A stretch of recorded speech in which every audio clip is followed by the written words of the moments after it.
denne film vil vi vise, hvordan børn og udviklingshæmmede kan mødes i samskabelse og skabe noget helt særligt sammen.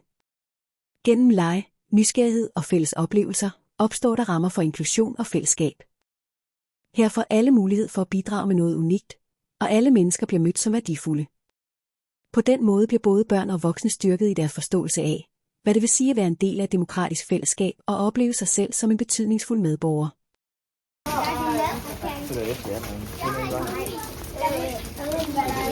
Vi har været ved de gode gange før.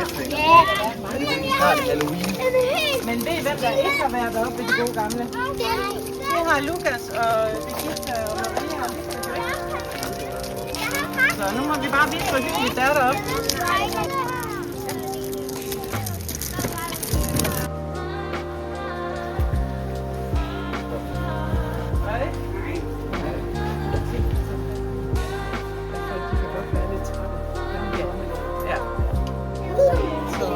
Vi står bare op, og så...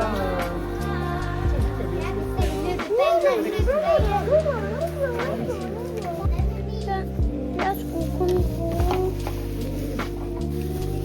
stol her. Ja, der er både dem der og dem der. Jamen, det der, det er lidt mere rødt. Er det det?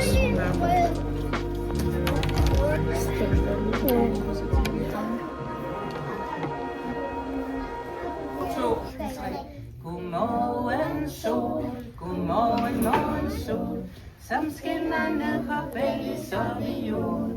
Og ned på Jens og Karl de frække fyre, der står og tisser på en tissemyre. Men myren må man ikke tisse på, så derfor råber jeg lad være stå. Og tis på myren, man går hjem igen. Med jeres tissemyre, tissemænd. Nej. Var det godkendt? Var det okay?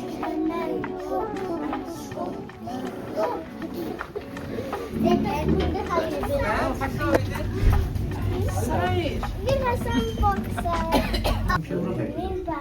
I synes godt om at være. Hvad var godt ved at være deroppe? Med arme og tegn. Du lavede armbånd og tegn. Og malet sten, og det kunne du godt lide. Var det det, der var godt ved at være deroppe? Jeg synes, det var godt ved, at jeg havde en ballon. Og ballonen var det. Der er jeg, hun sidder med hånden i vejret. Hvad synes du var godt? Tegn med sten. Hvad du mærke til, om de sad i kørestol eller ej? Nej. Er det noget, som I godt kunne tænke jer at prøve igen? Og komme op igen? Ja! Hvad kunne man ellers lave? Har du nogle forslag, Mustafa?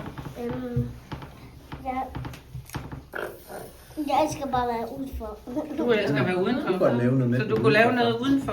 Hvad siger du, Hjalte? Undskyld. Der var en anden, der havde øretelefoner i ørerne, så der ikke sad på kørestol. Nå, det er rigtigt. Det var der nemlig. Og han havde sådan nogle, det hedder høreapparater. Er de lige så gamle som jeres forældre? Nej.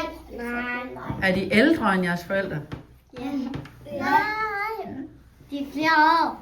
De er flere år. Flere år ældre, ja. Men jeg vidste faktisk ikke helt, hvad det var for nogle mennesker, vi kom op til. Om de var søde, eller om de råbte måske lidt. Det kunne jeg godt være lidt bange for. Men de var faktisk rigtig. Det kunne jeg godt være lidt Det kan bange man for. godt være lidt bekymret for. Men de var faktisk rigtig søde, synes jeg. Rigtigt. Glenn, at du gav Bodil lidt armbånd. Du gav det til. Hun blev meget, meget glad for det armbånd.